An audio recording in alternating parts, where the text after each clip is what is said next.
नैमिषारण्य की धरा, जिसको चक्र तीर्थ कहते हैं, जहां 88,000 महात्मा लोग दीर्घ काल के लिए, जैसे चातुर्मास चल रहा है ऐसे ही उस समय दीर्घ काल के लिए कहीं कहीं महात्मा बैठे होते थे साधना करने के लिए।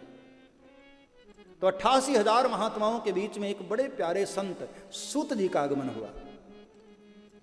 सूत जी परम विद्वान हैं, परम ज्ञानी हैं।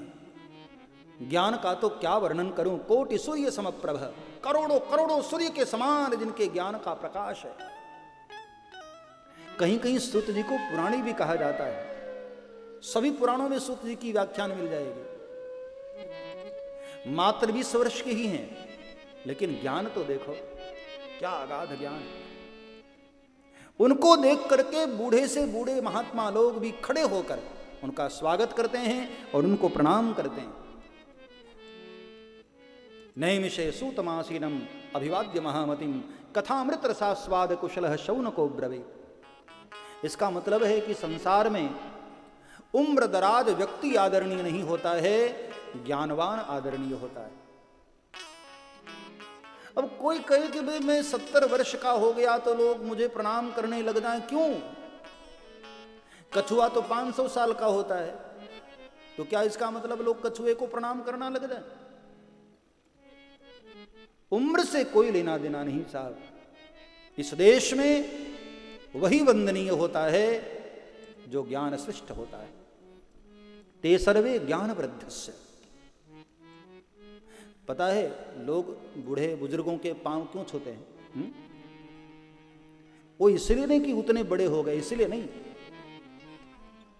उतने साल का उन्होंने अपने जीवन का अनुभव का ज्ञान इकट्ठा कर लिया, इसलिए लोग उनको वंदन करते हैं। उनका अपना ज्ञान खो जाता है।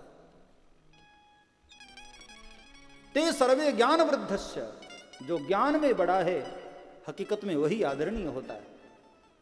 तो सूत जी को सभी ने प्रणाम किया, आसन पर बिठाया, आसन दिया, और शौनक नाम की ऋषि ने एक बड़ा प्यारा प्रश्न उठाया कि महाराज यह घोरे कलौ प्रायो जीवश्या सुरताम गतः क्लेशाक्रांतस्य तस्सैव शोधने किम परायणम्।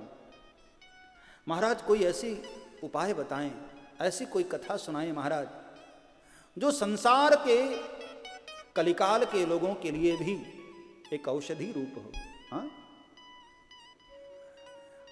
श्रीमद् भागवत को औषधि भी कहा जाता है, अमृत भी है, रसायन भी है।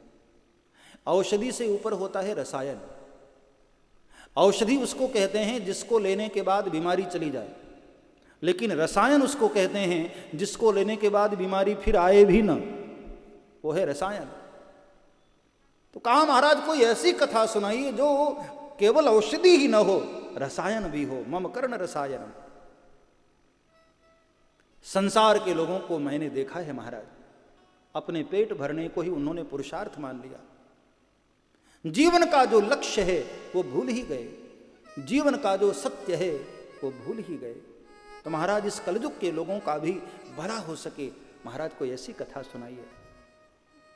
तब कहा सूत जी ने कि हे शौनक, ऐसी तो फिर एक ही कथा है, श्रीमद्भागवतम शास्त्रम। श्रीमद्भागवत महापुराण, जिसको ब्रह्मा जी भी तराजू पर लेकर के तौलने बैठे तो संसार के सारे ग्रंथ एक तरफ हो गए और श्रीमद्भागवत वजनदार बनकर एक तरफ हो गया। ऐसा महान ग्रंथ, भक्ति के दो पुत्र ज्ञान वैराग्य को भी जिसने चैतन्य किया। ये भक्ति से तो भीगा हुआ ग्रंथ है ही है साहब, इसमें वैराग्य की भी प्रबलता है और ज्ञान की भी श्रेष्ठता है।